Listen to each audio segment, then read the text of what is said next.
Pour cet exercice 9, je vais vous donner plusieurs indications. Donc je vous dirai pause à chaque fois que vous pouvez mettre sur pause et ça vous laissera un petit peu le temps pour réfléchir avant de demander un indice de plus si vous en avez besoin. Donc première question, que peux-tu dire des droites EF et AB? Donc premier indice que je vous donne, c'est déjà commencer par les tracer ces deux droites. EF et AB. Pause. Deuxième indice.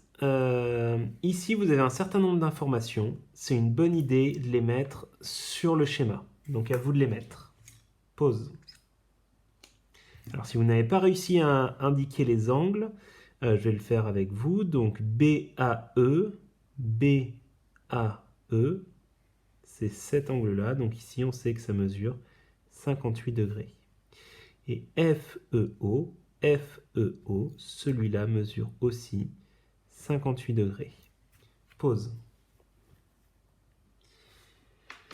Indice suivant.